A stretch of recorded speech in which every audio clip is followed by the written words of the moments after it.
कल प्यारे अव्यक्त बाप दादा से हमने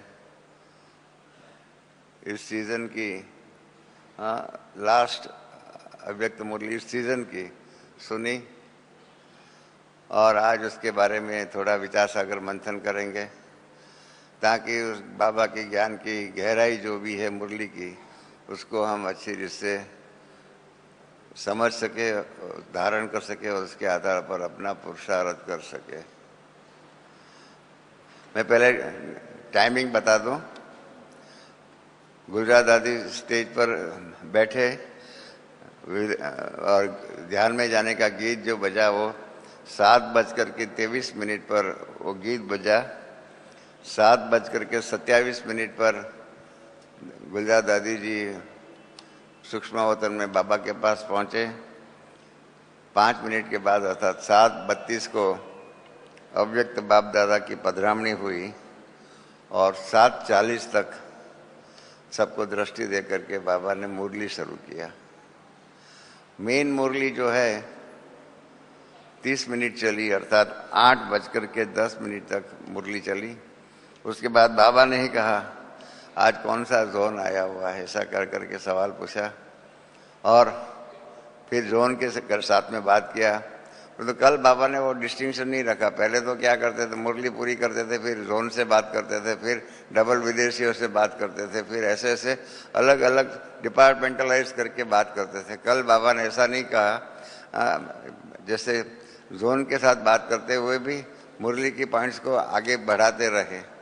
तो इस प्रकार से 8:10 को जोन के साथ बातचीत करना शुरू किया, उसमें मुरली भी चालू रही। उसके बाद पहली बार जो आए हुए हैं बाबा ने अपने आप ही पूछा पहली बार कौन आए हुए हैं, तो इसके ऊपर बाबा ने 8:28 को वो पहली बार के बताया। बाबा ने सबको कहा देखो पहली बार कितने आए। हमारे बाजू में निर्भय भाई बैठे हुए थे, इन्होंने कहा कि इस ग्रुप के अंदर सबसे ज़्यादा में ज़्यादा पहली बार आए हुए हैं। सारी सभा में से 75-80% बहन भाई जो भी है वो पहली बार आए हुए थे। तो ये बताते हैं कि यह विश्वविद्यालय का यज्ञ का विस्तार कितनी तेज़ी से जा रहा है। कल की सभा में जितने भी थे उसमें से कम 20,000 लोग जो है 20,000 भाई बहन जो है वो नए थे। हर ग्रुप में नए 20,000, 15,000, 20,000 इस प्रकार से आते रहे। इनसे सिद्ध होता है यह विश्वविद्यालय का कारोबार जो है दिन प्रतिदिन बढ़ता ही जा रहा है। फिर मुन्नी बहन ने बताया इंदौर की हॉस्टल की कन्याएं आई हुई है, वो 8:32 को कहा। फिर बाबा ने इस सीज़न की ये अंतिम मुरली है, इसके बारे में 2 कार्य करने के लिए कहा। वो 8:36 को कहा। उसके बाद डबल विदेशियों से बाबा ने बात किया। 8:47 को डबल विदेशियों से बात किया। फिर मुन्नी बहन ने बताया कि 2000 टीचर्स बहनें आई हुई है, उसको बाबा ने 8:55 को बात किया और 9:05 तक इनसे बात करते हुए उसके बाद स्टेज का कार्यक्रम शुरू हुआ और 9:35 अव्यक्त बाप दादा ने हम बच्चों से विदाई लिया। अर्थात 7:32 को आए और 9:35 2 घंटा और 3 मिनट बाबा हम बच्चों के साथ में रहे। कैसे कल विदाई लिया वो तो आप सब ने देखा। वो इसलिए कल यही सब बातें कई बातें ऐसे नई हुई है कि इसके लिए उसका अंदाज लगाना बहुत कठिन है। पहली बात, सबसे पहली बात आपको कईयों को मालूम नहीं होगा, परंतु हमारे यह यज्ञ में मालूम हमको सबको है कि हमारा जो ईमेल रोजरी जो होती है ना, वो ईमेल रोजरी के अंदर किसी ने गलत ईमेल भेज दिया था। गलत ईमेल, मैं फिर से कह रहा हूँ, गलत ईमेल भेज दिया था कि अभी अव्यक्त बाप दादा अभी आने वाले नहीं है। ये सीज़न बाबा की लास्ट सीज़न है, इसके बाद बाबा नहीं आने वाले। तो सबके मन में बहुत, हम लोगों ने तो मना किया कि गलत ईमेल गया हुआ है, तो भी कईयों के मन में वो संकल्प था कि शायद हम लोग छुपा रहे हैं बात को, क्या है क्या नहीं। इस प्रकार से कईयों के मन में ये संकल्प विकल्प चलता था। क्योंकि वो ईमेल यहाँ से ही मतलब किसी ने हमारे नाम पर यज्ञ के नाम पर भेजा हुआ था। और फिर कल बाबा ने ही कहा कि दूसरी सीजन में मैं आऊँगा तो मैं क्या देखूँगा। बाबा ने कहा ना, हाँ, निर्विघ्न, क्या कौन सी सभा में अगली सीजन में आऊँगा तो देखूँगा, निर्विघ्न और बाप के दिल पसंद सभा होगी। कहा ना, इनसे सिद्ध हो गया कि बाबा अगली सीजन में आने वाले हैं हम सबको, उसकी तसल्ली बाबा ने दे दिया। अर्थात जो एक झूठा, मालूम नहीं किसने लिख करके भेजा, कैसे गया हमें भी मालूम नहीं, हमने बहुत इंक्वायरी किया है, परंतु जिसने भेजा उसने अपने आप को बहुत गुप्त रूप में रखा हुआ था। तो इस प्रकार से ये पहली बात जो है, पहली भ्रांति जो है, पहली गलत इन्फॉर्मेशन जो गई हुई थी उसको बाबा ने खारिज कर दिया। तो ये भी बहुत बड़ी तसल्ली की बात थी।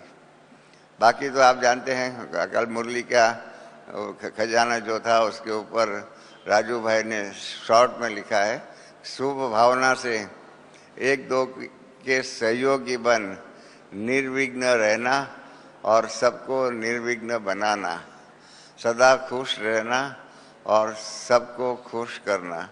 ये मुरली का, कल की अव्यक्त मुरली का सार है। बाबा ने आकर के ही मुरली जैसे स्टार्ट किया, हाँ, बाबा ने कहा कि आज सर्व खजानों के मालिक, हाँ, बाबा ने अपना परिचय क्या दिया। देखो अलग अलग प्रकार से बाबा अपना परिचय देते हैं, हाँ, कभी क्या देते हैं, कभी क्या देते हैं। कल बाबा ने अपना परिचय क्या दिया, बहुत सुंदर इससे परिचय दिया। पहले अपना ही परिचय दिया और उसके आधार पर हम बच्चों को उस परिचय के लायक बनाया। हाँ, क्या सर्व खजानों के मालिक, अपने खजानों से संपन्न बच्चों को देख खुश हो रहे हैं। तो बाबा ने अपने बच्चों को भी, हम बच्चों को भी खजानों से संपन्न, उनको देख खुश हो रहे। और बाबा ने कहा, बाप के दिल में क्या निकलता है, वाह बच्चे वाह। और बाबा ने क्या कहा, देखा कि हर एक के सूरत में खजानों के प्राप्ति की चमक चमक रही है।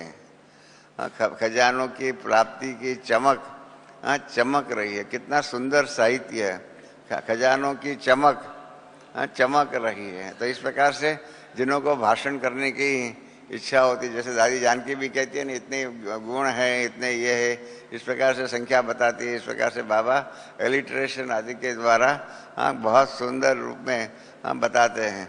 तो इसलिए चमक चमक रही है। मेजॉरिटी बच्चों के खजानों से भरपूरता की चमक दिखाई दे रही है। और बाबा हर एक बच्चों का, आज दादी जानकी ने भी कहा कि बाबा, परमात्मा हम बच्चों का गुणगान करें, ये कभी भी भक्ति मार्ग में हम लोगों ने किसी ने सोचा भी नहीं था, और वो हकीकत हो रही है। और बाबा क्या कहते हैं, वाह बच्चे वाह, हाँ, और वाह वाह बच्चे। क्यों कि बाप ने कहा और बच्चों ने किया। फिर बाबा ने दो बात कही हुई है, थोड़ा ग्रामेटिकल फर्क कर करके, जिनके चेहरे पर नहीं दिखाई देता है उनको क्या करने का, और जिनके चेहरे पर चमक दिखाई रही है उसके लिए बाबा क्या कहते हैं। दोनों के लिए अलग अलग बात पर इतना सुंदर तरीके से कहा हुआ है। पहली बात, जिनके मुख पर चेहरे पर चमक नहीं दिखाई पड़ती उसके लिए क्या कहा है, सुनिए। बाप कहते हैं हर एक बच्चों की सूरत में, मस्तक में खजाने के मालिकपन की झलक दिखाई देनी चाहिए।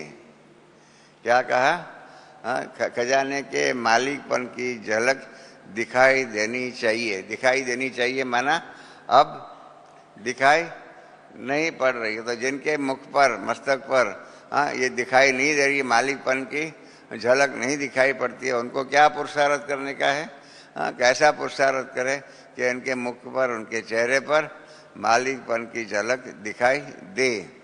और फिर दूसरा, और बाप दादा आज हर खजानों के अधिकारी बच्चों में देख खुश हो रहे। जिन्हों के मुख पर दिखाई पड़ते हैं उनके लिए क्या कहता है, ऐसे खजानों के अधिकारी बच्चों को देख खुश हो रहे हैं। बाप खुश हो रहे हैं और क्या गीत गा रहे हैं कि वाह बच्चे वाह। हाँ, तो जिनके मुख पर नहीं है उनके लिए क्या कहा कि ऐसा करना चाहिए, और जिनके मुख पर दिखाई पड़ता है उनके लिए कहा कि वाह बच्चे वाह। इसलिए बाबा ने कहा आज, और फिर यहाँ सभा में बैठे हुए थे उनके, बाबा ने क्या किया, इतनी अच्छी रीत से रमणीकता से कल की मुरली चलाई, इसके कारण क्या हो गया, सबकी जो सीरत जो है एकदम खुशी से चमक रही थी। सबको ऐसा किया था कि कोई ऐसा यहाँ दुखी बैठा हुआ होगा कल, सबके मुख में मुख के ऊपर झलक दिखाई पड़ती थी। तो इसलिए बाबा ने कहा कि आज हर एक की सूरत में खजानों से भरपूरता की झलक है।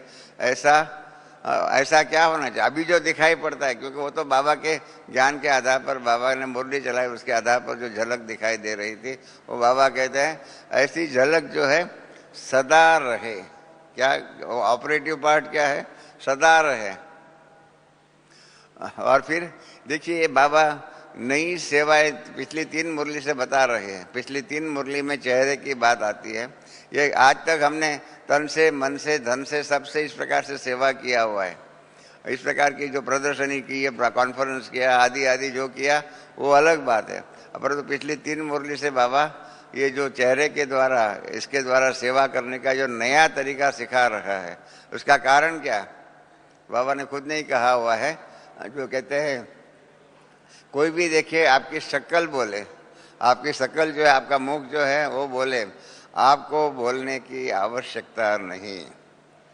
हमारा चेहरा, हमारा मुख बोले। तो सदा चेक करो, जैसे अभी आपके चेहरे चमक रहे हैं ऐसे सदा रहते हैं। कोई भी देखे चेहरा बतावे, मुख से बोलने की आवश्यकता नहीं, चेहरा बोले। आज तक हम मुख से बोलने की सेवा ये करते रहे, बाकी सब प्रकार की सेवा करते थे। अब चेहरा बोले, कारण क्या है, कहाँ आगे बताएंगे, कारण भी बाबा बताते हैं। और ये खजाने के द्वारा क्या कभी कैसे चमक होनी चाहिए, चाहे सर्व खजाने से संपन्न, चाहे कर्म करते समय पर, कर्म करते रहो, सबको कर्म तो करना है, कर्म योगी बनना ही है, तो कर्म करना है, चाहे योग करना है और चाहे बाप की याद में रहना है। आपके मन में प्रश्न होता होगा, चाहे योग करते और चाहे बाप की याद में रहते, योग करते और बाप की याद में रहने में कोई फर्क होगा, क्या होगा, ये सोचना आप उसके ऊपर। ये बाबा ने ऐसा 2 अलग करके क्यों ऐसे अलग किया, और उसके आधार पर दोनों का अलग अलग प्रभाव क्या है, वो सोचने की बात है। थोड़ा हर एक को अपने अपने तरीके से विचार सागर मंथन भी करना चाहिए। चेहरा चाहे कर है ऐसे दिखाई दे, हर एक अपने चमकते हुए चेहरे समान रह सकते हैं ना, क्यों? फिर बाबा ये आगे बताते हैं, क्योंकि अल्टीमेटली जिसको बाबा अंग्रेजी में हम कहते हैं डिजास्टर मैनेजमेंट, अंतिम समय की सेवाएं क्या हो सकती है। एक बार हमने बाबा को संदेश भेजा था कि बाबा अभी ईश्वरीय सेवा का इतना कारोबार बढ़ गया है कि हमको 24 घंटा कम पड़ता है, ऐसा हमने बाबा को संदेश भेजा था। स्टेज पर बाबा ने उसका जवाब दिया। बाबा ने कहा, बहुत सुंदर जवाब दिया। बाबा ने कहा अभी तो सेवा कहाँ हुई है, अभी तो सेवा कहाँ इतनी हुई है जितनी अंतिम समय में होने वाली है। आप समझ गए?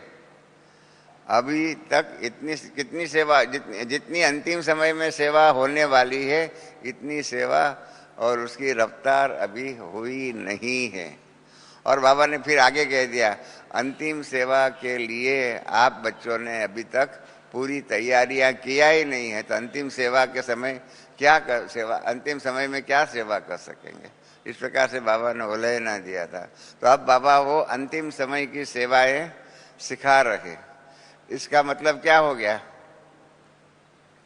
वो है ना गीत, समझने वाले समझ गए और ना समझे वो अनाड़ी है, ऐसा समझ गए ना। तो इसलिए अंतिम समय की सेवाओं की रीति विधि वो बाबा सिखा रहा है। इसका मतलब क्या हो गया, अंतिम समय दूर है या नजदीक है, क्या समझते हो? आज के ही अखबार में है, कोरिया वालों ने अपने मिसाइल्स के ऊपर एटम बम जो है, एटॉमिक एनर्जी के शस्त्र जो है वो अपने मिसाइल्स के ऊपर, इन सब के ऊपर वो फिट करने के लिए ऑर्डर दे दिया। और उसके सामने रशिया ने भी, उसके सामने अमेरिका ने भी अपने सेना को ऑर्डर दे दिया कि हम भी अपने जो भी है मिसाइल्स आदि जो है उसके ऊपर एटॉमिक एनर्जी के द्वारा एटम बम आदि का अस्त्र शस्त्र लगा दे। इस प्रकार से क्या हो सकता है, कैसे हो सकता है वो मालूम नहीं है, परंतु इस प्रकार से अंतिम समय की सेवाओं की जरूरत क्या है, क्योंकि अंतिम समय हम बाबा ने साफ कहा हुआ है, अंतिम समय क्या होगा, अचानक ही आएगा।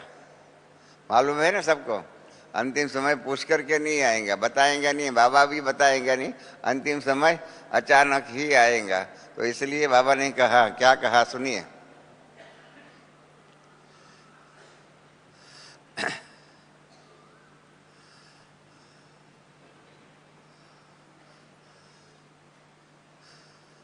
क्योंकि आजकल समय आगे बढ़ेगा, जैसे समय आगे बढ़ेगा वैसे हालतों में भी टेंशन बढ़ेगा, हालतों के प्रमाण भी टेंशन बढ़ेगा।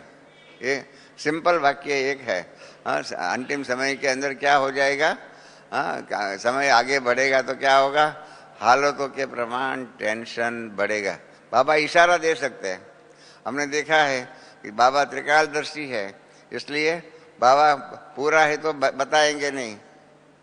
एक बार बाबा से हमने पूछा था तो बाबा ने कहा था, बच्चे मैं बता नहीं सकता हूँ, क्योंकि ये सृष्टि रूपी जो ड्रामा जो है ना वो रियल है। इसके लिए रियल की मर्यादा के बीच में रह करके मैं आप बच्चों को बता सकता हूँ, परंतु समझदार बच्चे जो होंगे ना वो मेरे इशारे को समझ जाएंगे। 63 के 64 की ये बात है, राधी माता के अनुभव में बाबा ने ये बताया था कि बच्चे ये ड्रामा रियल है, इसलिए मैं आपको ज़्यादा भेद खोल करके एक और एक दो ऐसा करके नहीं बता सकता हूँ, पर मैं इशारा दे सकता हूँ।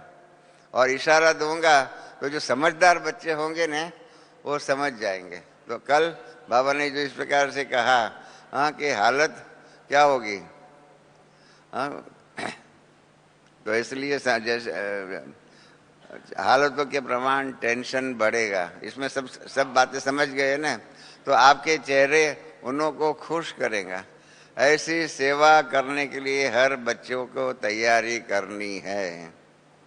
ये आप लोग, हम बच्चों को बाबा ने ऐसी कौन सी, आपके चेहरे उनको खुश करे।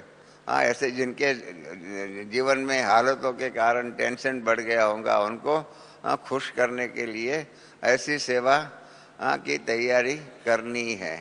ये फोर्थ डायमेंशन ऑफ ईश्वरीय सेवा, एक तन की सेवा, मन की सेवा, धन की सेवा, ये सब तो करते हैं। ये फोर्थ डायमेंशन ये है कि हमारे चेहरे के द्वारा हमको सेवा करनी। अभी तक 3 डायमेंशन ऑफ ईश्वरीय सेवा करते थे, अब 4th डायमेंशन। जैसे कंप्यूटर की दुनिया में भी है ना, अभी तक 3G का टेलीफोन था, अभी 4G आ गया है, और उसके बाद अभी नया निकला हुआ है अमेरिका आदि में 5G। इस प्रकार से बाबा ने 3rd डायमेंशन पूरा करके ईश्वरीय सेवा का 4th डायमेंशन शुरू किया हुआ है। और जो नई सेवाएं बाबा बताते हैं उसको करने के लिए तैयारी होनी चाहिए कि हम कैसे ऐसी सेवा कर सकते हैं। खुश रहना, खुशी बांटना कोई मासी का घर नहीं है। मैं आपको अनुभव से बताता हूँ, खुश रहना क्या होता है, हम सबके ऊपर ऐसे ही हम समझते हैं कि क्या होता है। हमारे गुजराती में कहावत है कि मियाँ दुबले क्यों, तो सारे गांव की फिक्र। हम सबके ऊपर सारी दुनिया की फिक्र हो, ऐसे ही हमारे सबके मुख जो है ना पीले ही रहते हैं, हर्षित रहते ही नहीं है। तो इसलिए हर्षित रहना ये भी एक कला है। 16 कला में ये भी है, खुश रहो जो बाबा ने कहा ना, हर्षित रहो, ये भी एक कला है। कोई भी बात आ जाए, गुजराती में कहते हैं हम बाप मरो या माँ मरो, हलवा खाओ। इस प्रकार से हमको कोई भी चीज़ आ जावे, कोई भी परिस्थिति आ जावे, हम खुश सदा रहे। खुशी हमारा खुद का निजी क्या गहना है। और बाबा ने कहा आपको मालूम है ना आपका विशेष खजाना क्या है? अब ये खजाने को डेवलप करना है। हम जानते तो है हमारे पास 3 खजाने हैं, ज्ञान, योग और धारणा। ज्ञान, योग और धारणा, ये 3 खजाने तो है। अब इन तीनों खजानों के द्वारा हमारे मुख के ऊपर ईश्वरीय ज्ञान की चमक, ईश्वरीय योग की चमक और ईश्वरीय धारणा की चमक कैसे आए, इसके लिए पुरुषार्थ करना है, वो सीखने का है। ये नई कला है, नई विधि है और नई विधि को सीखना है कि ज्ञान का, योग का और धारणा का प्रभाव हमारे चेहरे के ऊपर कैसे आ जाए कि सामने वाला समझे ये ज्ञानी है, सामने वाला ये समझे ये योगी है और सामने वाला ऐसा समझे ये धारणा युक्त है। फिर बाबा ने वही खजाने वाले की बात रिपीट किया कि विशेष खजानों से संपन्न बच्चों को देख रहे हैं। और फिर नई बात बताई, आज सुबह दादी जानकी ने भी हम सबको बताया। बाबा ने कहा कि सबसे श्रेष्ठ खजाना, ऊपर ज्ञान, योग, धारणा की तो बात कही, पर सबसे श्रेष्ठ खजाना है संगम का समय। ये संगम का समय सर्वश्रेष्ठ खजाना है। मैं नहीं समझता हूँ यहाँ कोई ऐसा बैठा हुआ होगा जिनको ये ज्ञान मिला उसके पहले मालूम होगा कि अभी संगम का समय चल रहा है। कोई ऐसा बैठा है जिन्होंने ये ज्ञान नहीं सुना था, नहीं किसी के पास ज्ञान सुना उसके पहले उनको मालूम पड़ा होगा कि ये संगम का समय चल रहा है। बाबा ने ही पहली बार बताया कि ये संगम का समय चल रहा है। 1937 में बाबा ने जब प्रवेशता किया, दिव्य अवतरण किया, तो बाबा ने ही बताया। और इसलिए बाबा ने कहा कि सर्वश्रेष्ठ खजाना है संगम का समय। आजकल के समय में स्वयं बाप, देखिए बाबा ने अपना परिचय ऐसा कभी नहीं, बहुत कम बार सुनाया हुआ है कि आजकल के समय में स्वयं बाप फिर अपना परिचय देते।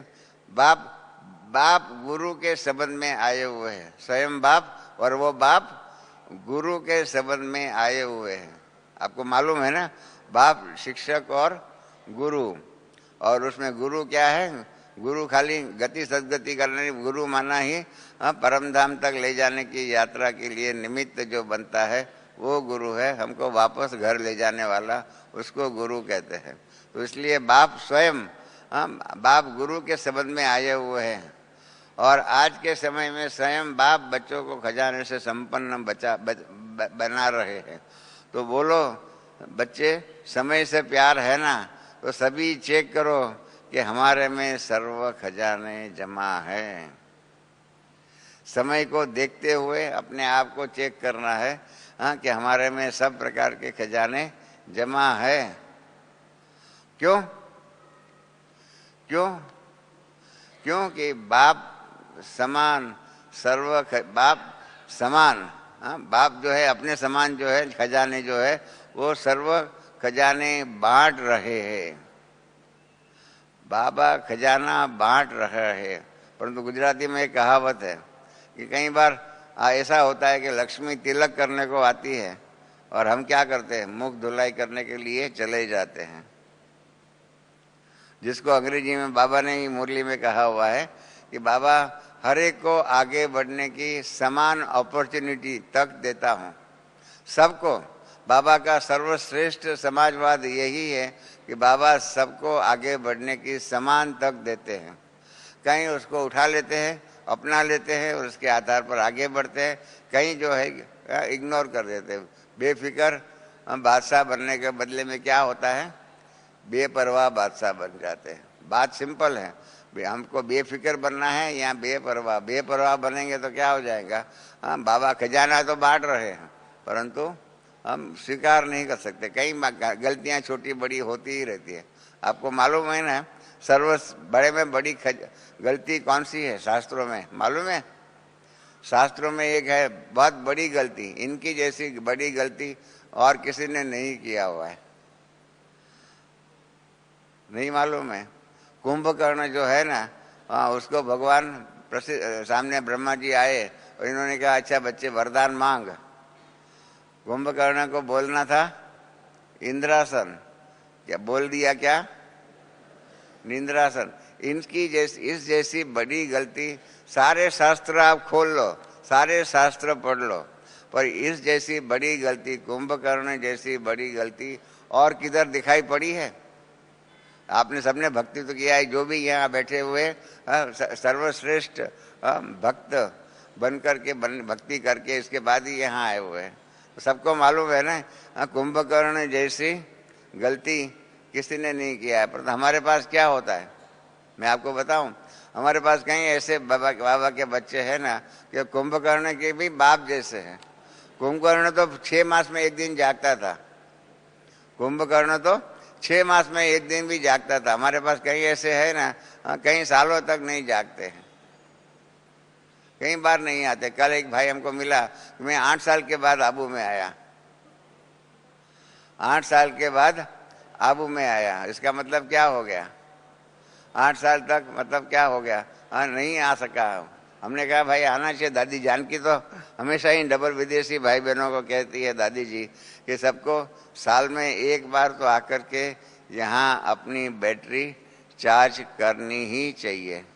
आपको मालूम नहीं पड़ता होगा कि आपकी बैटरी कैसे चार्ज होती है, परंतु ये हकीकत है, आपकी बैटरी चार्ज हो रही है, डायरेक्ट इनडायरेक्ट ईश्वरीय करंट के आधार पर। इसलिए बाबा कहते हैं, बोलो बच्चे, समय से प्यार है ना? हाँ, तो सभी चेक करो, हमारे में सर्व खजाने जमा हैं, हमारे में सर्व खजाने जमा हैं। और दूसरा क्या चेक करने को कहा है कि बाप समान हम भी सभी खजानों के अधिकारी बने हैं। बाप समान हम भी सभी खजानों के अधिकारी बने हैं। जो बने होंगे वो हाथ उठाने के लिए बाबा ने बात कही। कहीं सबने हाथ खड़ा किया, इसलिए क्या बाबा ने क्या किया, जिन बच्चों ने हाथ खड़ा किया है उनको खजाने की भरपूरता का बाबा बधाइयाँ दे रहे हैं। फिर और बात आई, बाबा ने कहा आज बहुत नए बच्चे भी आए हुए हैं, आचार्य तरफ से आए बाबा उन बच्चों के हर एक का स्वागत करते हैं। और जो भी नए भी आए हुए, बाबा कहते हैं सब खुशी में भरपूर दिखाई दे रही है, और ऐसे ही सदा खुशी से भरपूर रहते रहो। फिर बाबा ने एक और सजेशन दिया कि कोई भी बात आवे, कोई भी प्रकार की बात आवे, लेकिन बातें हमारे खजानों की खुशी नहीं ले जावे। हमारा खुशी का चेहरा, 3 प्रकार के चेहरे बाबा ने कल दिखाए हैं। एक पहला बताया खुशी का चेहरा, खुशी का चेहरा नहीं होता है तो दूसरा स्नेह का चेहरा,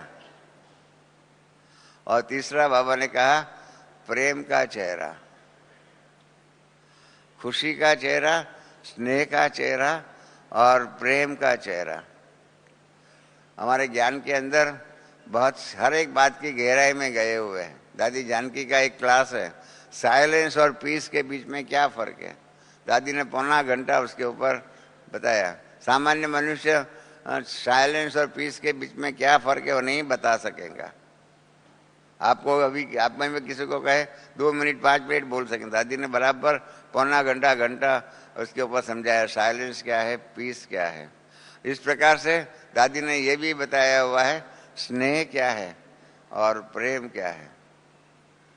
हम कई बात समझते नहीं है ना, इसलिए क्या करते हैं, सबको एक समान चला लेते हैं कि नहीं। बाबा ने कल भी कहा, हाँ, आपका खुशी का चेहरा, स्नेह का चेहरा और प्रेम का चेहरा, जो बाबा भी उसके बीच में डिस्टिंक्शन कर रहा है। हाँ, तो ये आपको होमवर्क के लिए मैं दे रहा हूँ कि आप सोचना इसके ऊपर कि खुशी का चेहरा क्या है, स्नेह का चेहरा क्या है और प्रेम का चेहरा क्या है। हाँ, सोचना इसके ऊपर। इन तीनों में फर्क है, यानी खुशी भी वही है, स्नेह भी वही है, प्रेम भी वही है। हाँ, सब हाँ एक समान है क्या? देखो बाबा ने क्या कहा। और भी बाबा ने सवाल पूछा कि ऐसे रह सकते हो? फिर बाबा ने क्या कहा, ठीक है, बहुत सुंदर एक बात कही, बीती सो बीती। बाबा ने कहा जो अभी तक बीता और उसको बीती को बीती कर दो, भूल जाओ। बाबा ये बहुत कठिन बात है, बीती को बीती करना बहुत कठिन बात है। बीती को हम अपने साथ में लेके चलते ही है, इसलिए बीती को क्या बोलते हैं, भूतकाल कहते हैं ना। भूतकाल माना बीती बातें भूत बन करके हमको परेशान करती है। दुनिया में हम किसी को पूछे आप भूत को मानते हो, तो नहीं हम नहीं मानते। तो फिर हम कहते हैं तो फिर बीती बातों का भूत को साथ में लेकर के क्यों घूमते हो। परंतु तो क्या करें, बहुत कठिन बात है, भूतकाल को भूलना बहुत कठिन बात है। और इसलिए क्या होता है, औरों को उनकी भूतकाल की बातों के आधार पर उसको हम जज करने का प्रयत्न करते हैं। बाबा इसलिए कहते हैं किसी को इस प्रकार से उनकी बीती हुई भूतकाल की गलतियों के आधार पर उसको जज करने का प्रयत्न नहीं कीजिए, क्योंकि हर एक पुरुषार्थी है, हर एक आगे बढ़ने का पुरुषार्थ कर रहा है। तो जब हर एक आगे बढ़ने का पुरुषार्थ कर रहे हो तो उसको उसकी बीती हुई भूतकाल की बातों के आधार पर उसको जज करके उनको परेशान क्यों करते हो। इसलिए भूतकाल के आधार पर बीती सो बीती हम अपने लिए भी करें और सामने वालों के भी लिए कहे कि बीती सो बीती, उसने जो भी गलती किया गलतियों को माफ करना ये बहुत बड़ी बात है। बड़े जिसके पास बड़ा दिल होगा ना वही अन्यों की गलतियों को माफ कर सकता है, बाकी माफ करना और कराना बहुत कठिन बात है। हम सजा देने के लिए तैयार हो जाते हैं। बाबा ने बहुत एक अव्यक्त मुरली में कहा हुआ है कि बच्चों को मैंने जो कहा है वो बच्चे नहीं करते और जो नहीं कहा है वो करते हैं। एक अव्यक्त मुरली है, बच्चों को मैंने जो कहा है वो बच्चे नहीं करते और जो नहीं कहा है वो करते हैं। क्या मैंने बच्चों को कहा है आप बच्चे आनंद का सागर, मास्टर आनंद का सागर हो, मास्टर प्रेम का सागर हो, मास्टर स्नेह का सागर हो, मास्टर शक्ति का सागर हो। ये सारा मास्टर स्नेह शक्ति आदि का सागर बनने के लिए कहा है, वो बच्चे नहीं बनते हैं। और मैंने बच्चों को ये नहीं कहा है कि आप मास्टर धर्मराज बनो, आप बच्चे मास्टर धर्मराज बनो नहीं कहा है। और सब बच्चे मास्टर धर्मराज बनकर के औरों के बारे में जजमेंट देते हैं कि वो तो ऐसा है, वो ऐसा है, ऐसा है, ऐसा बन करके मास्टर धर्मराज बन जाते हैं। वो मैंने ना कहा है कि आप बच्चे मास्टर धर्मराज नहीं बन सकते, वो बनते हैं, और जो मैंने कहा है वो नहीं बनते हैं। ये बाबा ने हम बच्चों के लिए फरियाद किया हुआ है। अब आप अपने निजी जीवन से देख लीजिए कि बाबा की फरियाद कहाँ तक हमारे साथ एप्लीकेबल है। बाबा ने कहा है जो मैंने कहा है वो नहीं करते और जो नहीं कहा है वो करते, इसका नाम है बच्चे। विचित्र बातें हैं परंतु हकीकत है।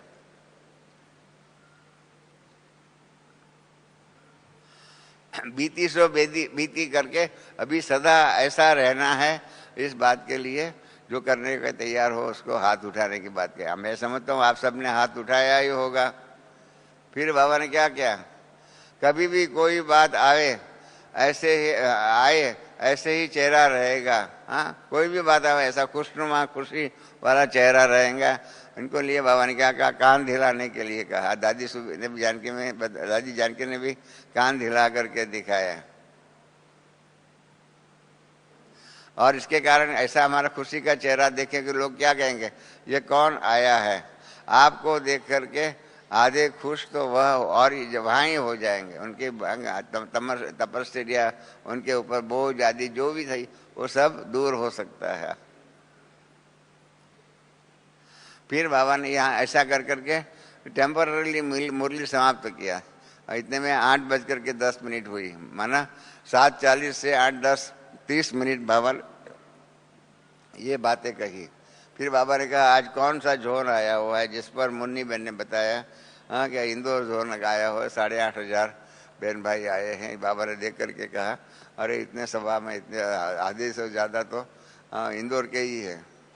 फिर बाबा ने नयों के समय पर भी हाथ उठाया।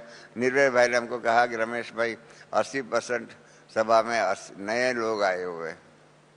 तो मैंने मन में कहा कि 80% नए लोग आए, इसके लिए एक समस्या होने वाली है, मीठी समस्या। एक कड़वी समस्या होती है, एक मीठी समस्या। ये आप लोगों को मालूम नहीं होगा, हमारे पास वो मीठी समस्या आती है। मैं बताऊं मीठी समस्या क्या है? स्वीट प्रॉब्लम, एक सावर प्रॉब्लम, मैंने कड़वा मीठा, एक कड़वा प्रॉब्लम है और एक मीठा प्रॉब्लम है। मीठी समस्या ये है कि आजकल टीवी और अन्य अनेक प्रकार की सेवाओं के कारण सभी सेवा केंद्रों पर आने वाले बहन भाइयों की संख्या बढ़ती जा रही है। आप सब जहाँ भी जिस सेंटर से आए सभी सेंटरों पर यह बात हकीकत है, संख्या बढ़ती जा रही है। फिर हमारे पास प्रश्न आता है, हम कहते हैं कि चलो एक शिफ्ट कर के बदले में 2 शिफ्ट कर लो। फिर और भी संख्या बढ़ती जाती है, तो कई सेवा केंद्रों के ऊपर 3-3 शिफ्ट चलती है। 3 शिफ्ट, 5 से 6, 6:30 से 7:30 और 8 से 9, इस प्रकार से 3 शिफ्ट चलती है कई सेंटरों के ऊपर। फिर भी संख्या बढ़ जाती है तो क्या होता है? वो मत्स्य पुराण सबने पढ़ा होगा, मत्स्य अवतार। हाँ, एक छोटी मछली थी, सन्यासी के हाथ में आ गई तो उन्होंने बचाने के लिए इसमें कमंडल में डाल दी। घर में लेके गए, आश्रम में लेके, तो मछली बड़ी हो गई, उसने तालाब में डाला, तालाब से बड़ी हो गई। हाँ, फिर उसको नदी में डाली, नदी में बड़ी होगी, समुद्र में डाली। इस प्रकार से मत्स्य अवतार का है। हमारे यहाँ भी यही है, संख्या जो है ना मत्स्य अवतार के माफिक बढ़ती जाती है।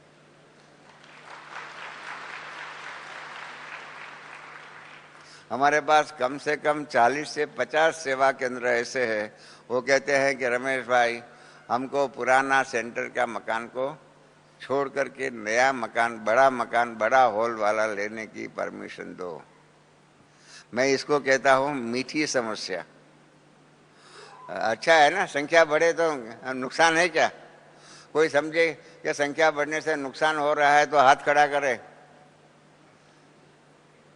हाँ, संख्या बढ़े अच्छा है, पुराना मकान छोटा पड़ता है तो नया मकान बने, बड़ा मकान बने, अच्छी बात है ना। इसको मैं क्या कहता हूँ, मीठी समस्या।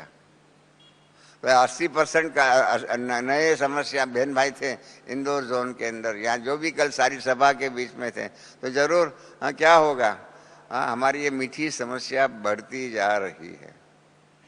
ठीक है ना, और बढ़ती रहे। आप सब क्या चाहते हो? ये मीठी समस्या बढ़ती रहे, ऐसा चाहते हो ना?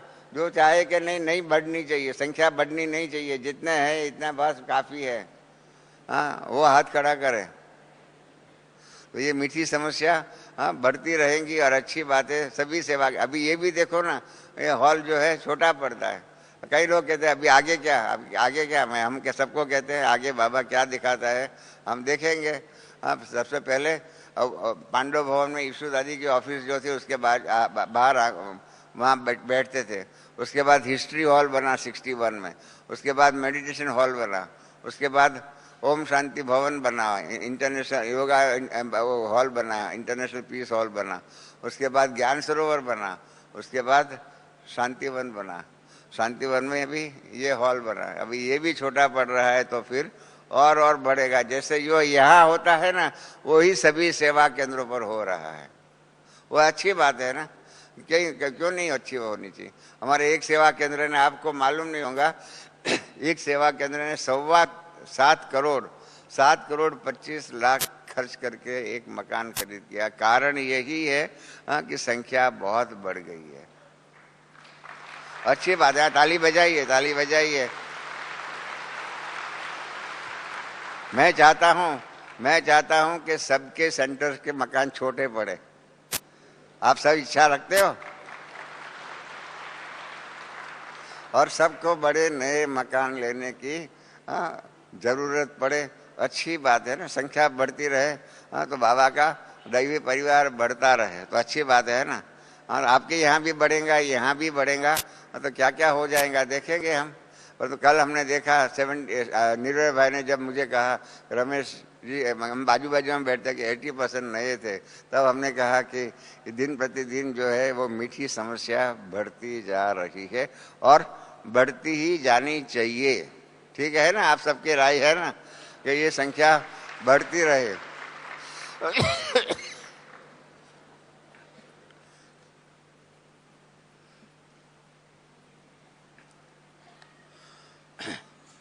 बाबा ने सभी उनको विंडो जोन वालों को भी कहा, हाँ प्रॉमिस दिलाया।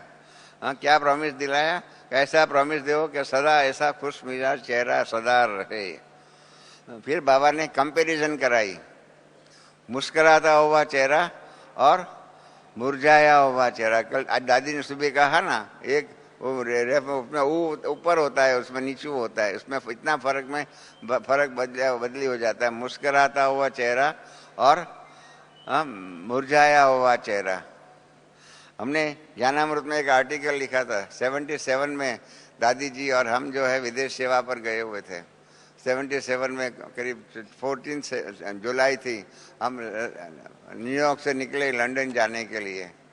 लंदन पहुंचे तो जहां रिसीव करने के लिए आए थे, इन्होंने कहा कि आपका हवाई जहाज लास्ट निकला, उसके बाद बिजली जो है ऊपर से गिरी थी और सारे न्यूयॉर्क के अंदर अंधेरा हो गया था, अंधेरा हो गया था। तो फिर हमने उस दिन वहाँ का अखबार पढ़ा तो बताया, देखिए हम समझते हैं कि अमेरिका की संस्कृति है और अमेरिका के लोग सब सभ्य है, ये गलत है। उसका हमने अनुभव किया। वो एक शब्द चित्र हमने ज्ञानामृत में लिखा है, 2 शब्द चित्र, एक न्यूयॉर्क का और एक कानपुर का। दोनों का शब्द चित्र लिखा कि न्यूयॉर्क के अंदर बिजली गिरी, अंधेरा हो गया मैनहट्टन, ब्रॉन्क्स आदि में, और उसके कारण एक रात में 60 लाख डॉलर की चीज़ों स्टोर आदि के अंदर चोरी हुई और लोगों ने लूटपाट किया, ख़त्म कर दिया माल का, क्योंकि वहाँ सबका कनेक्शन होता है पुलिस स्टेशन के साथ, परंतु बिजली नहीं थी। हाँ तो आप उसका ग्लास तोड़ दो, शीशा तोड़ दो, जो भी करो, कुछ होने वाला नहीं। 60 लाख डॉलर की चोरी। हम अमेरिका के सुसंस्कृत दैवी, या तो आज की दुनिया की तमो प्रधान दुनिया के अच्छे में अच्छे गनाने वाले लोगों ने चोरी किया। 60 लाख डॉलर की एक रात में, अंधेरे में। वही हम कहते हैं कि कुत्ते की पूंछ कितना भी करो सीधी नहीं होता, टेढ़ी ही रह जाएंगे, इसमें कितना भी अच्छा करो। हाँ अमेरिका के लोग ऐसा ही रहे। उसकी भेंट में दादी जी और हम जब हिंदुस्तान में आए तो सभी सेवा केंद्रों पर गए। हम कानपुर में गए। कानपुर में गए तो उस दिन, उस रात को, सारी रात जो है ना अंधेरा ही अंधेरा था, सारी रात अंधेरा ही अंधेरा था।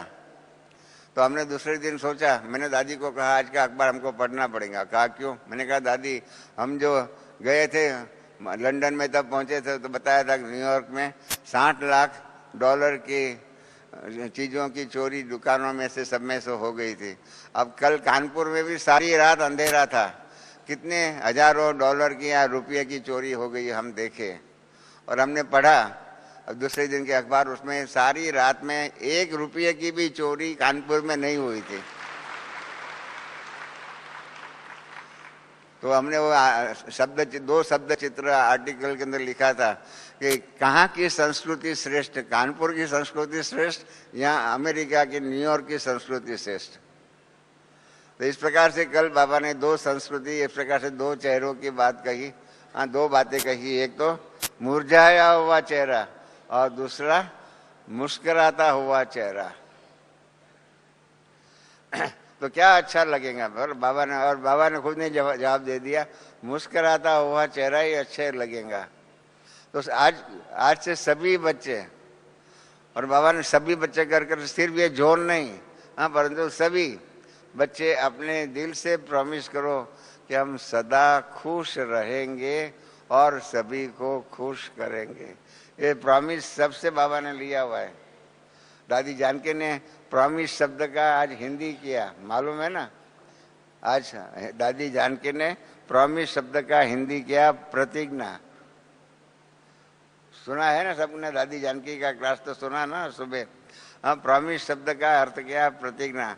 तो बाबा ने क्या कल हम सबसे प्रतिज्ञा कराई कि हम सदा खुश रहेंगे और सबको खुश करेंगे। ये प्रतिज्ञा सबसे कराई, क्योंकि खुशी जैसा खुराक नहीं।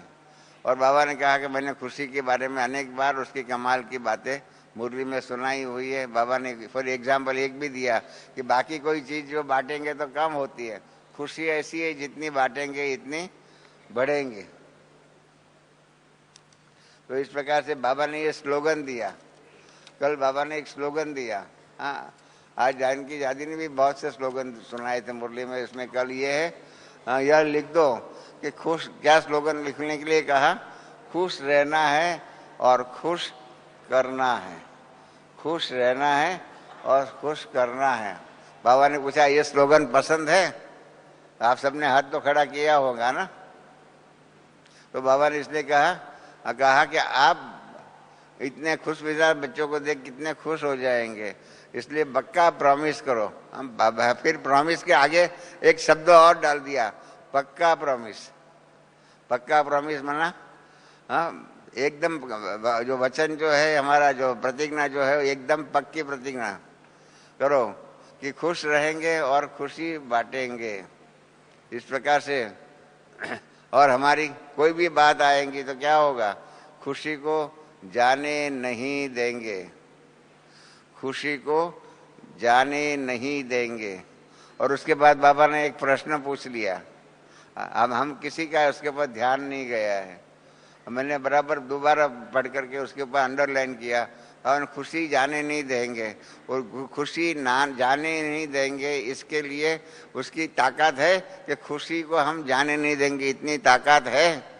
बाबा ने सबको प्रश्न पूछा है कल। खुशी हमारी कोई भी बात आ जाए जाने नहीं देंगे।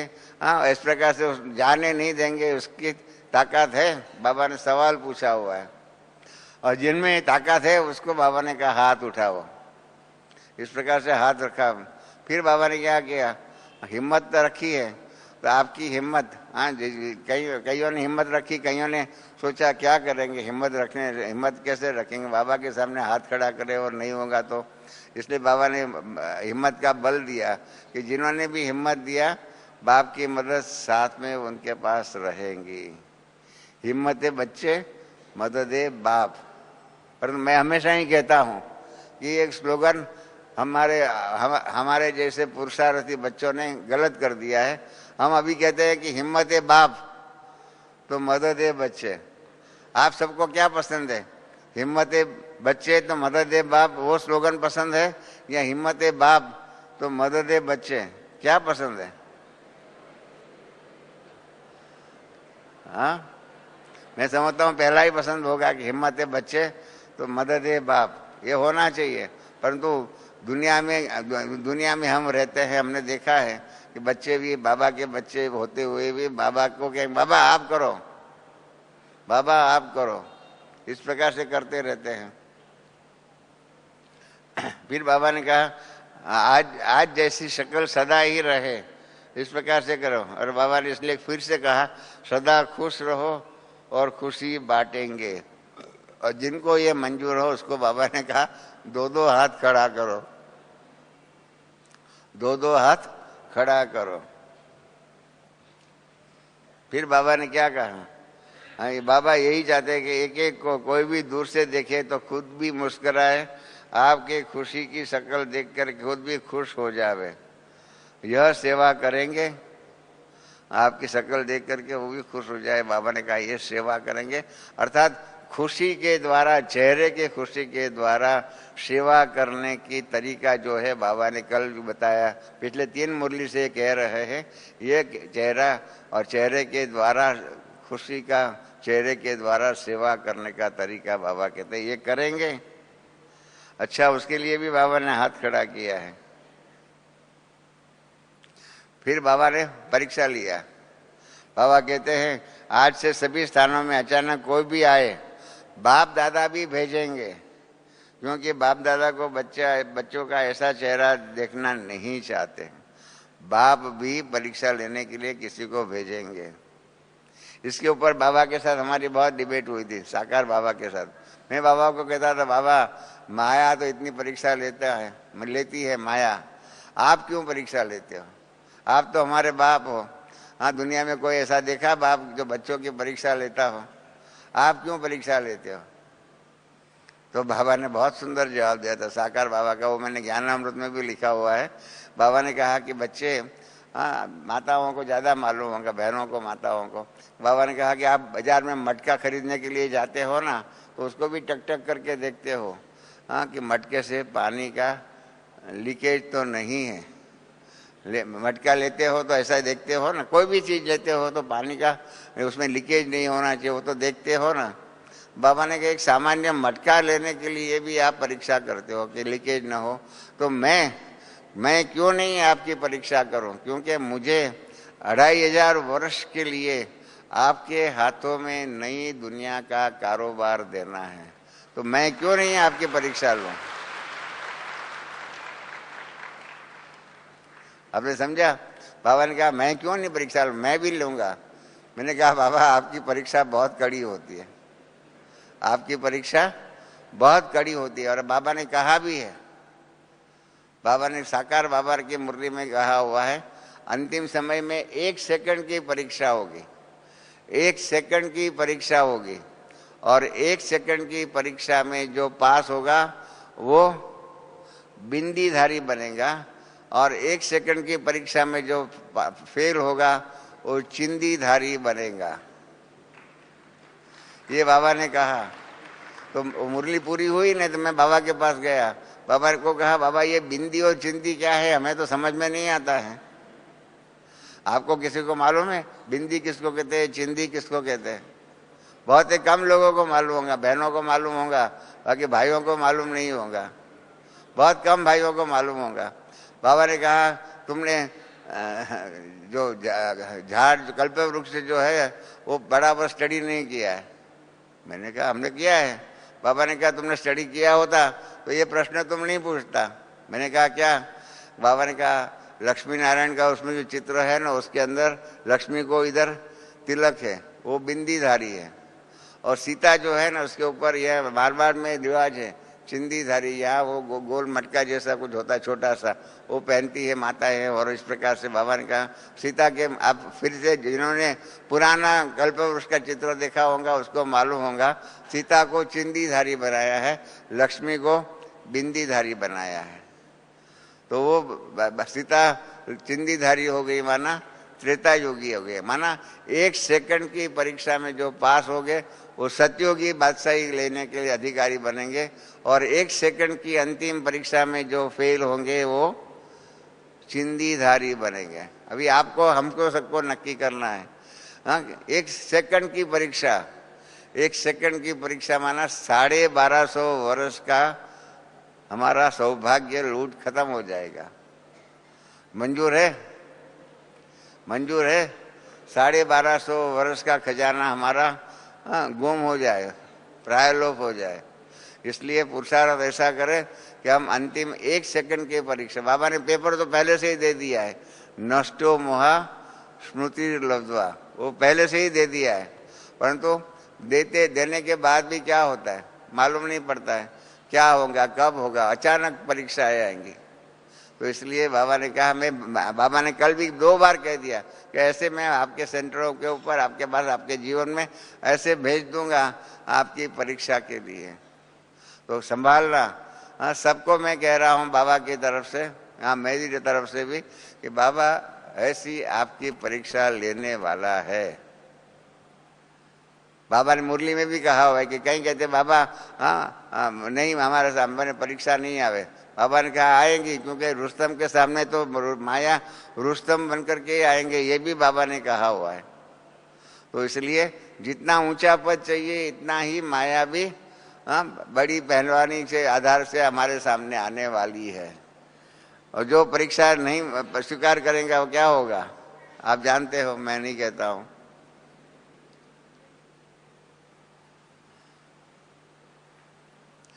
फिर